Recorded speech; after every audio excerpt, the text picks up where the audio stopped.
Title: Shadows of Justice. A night in New York, New York, the city that never sleeps. But some nights are more dangerous than others.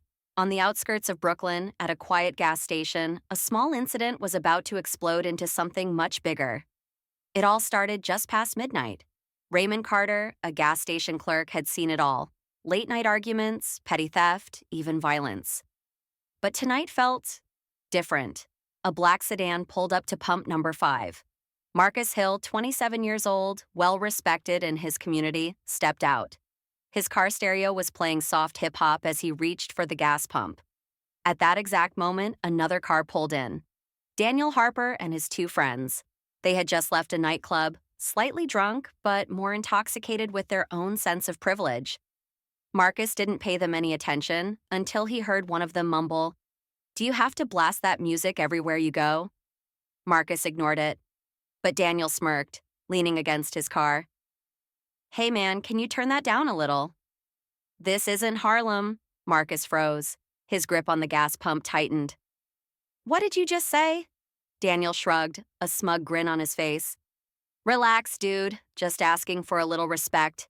You know, in our neighborhood." Marcus took a deep breath.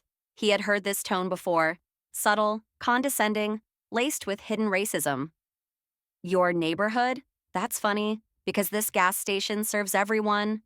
Daniel's friend chuckled. "Yeah, but some people take a little too long, don't they?" The tension in the air was thick. Raymond stepped out of the station. He had seen enough. "Cool it, guys." But it was too late. Daniel let out a mocking laugh. "Man, people get offended over everything these days. Even the cops would agree with me." And as if summoned, flashing blue and red lights illuminated the station. The police arrive. Who do they protect? Officer Sean O'Malley and his partner Rick Thompson had been patrolling nearby when they noticed the situation. O'Malley had been on the force for 20 years, but whose side he was really on had always been a question. "What's going on here?" he asked, hand resting near his holster. Daniel was quick to respond. "Officer, we were just asking for some respect, but someone here got a little sensitive." O'Malley's eyes moved from Daniel to Marcus. Then, something changed. His gaze locked onto the gas pump in Marcus's hand. He drew his gun. "Hands up!" Time froze. Marcus blinked, his mind racing. "What? I'm just pumping gas, man." O'Malley's voice got louder. "Drop it, or I shoot." Daniel and his friends smirked. This was exactly how they thought it would go. Marcus slowly raised his hands. His heart pounded. "You don't have to do this, officer." Sarah, a bystander, stepped forward. "He's just getting gas. That's it." But O'Malley wasn't listening. He had already made up his mind.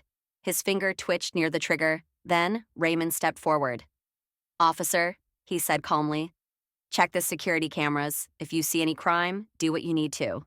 But for now, put that gun away." Raymond's voice was firm. For a brief moment, O'Malley hesitated.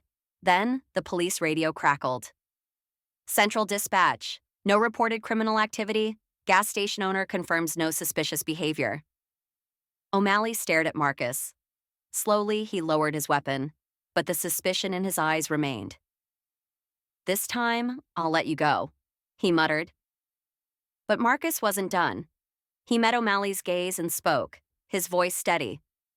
"This is what we live with, every single day. But one day, justice won't be in your hands anymore. And when that day comes, you'll realize you were looking in the wrong direction." Daniel clenched his jaw. He wanted to say something, but he couldn't. Because deep down, he knew Marcus was right. The police car pulled away. The moment had passed, but the damage had been done. Raymond sighed, shaking his head. "I knew it. Justice isn't blind. It just sees what it wants to see. Some battles aren't won with guns. Some battles are won when people finally open their eyes. But the real question is, how many are willing to see?" Justice isn't about who holds the power. It's about who stands for the truth.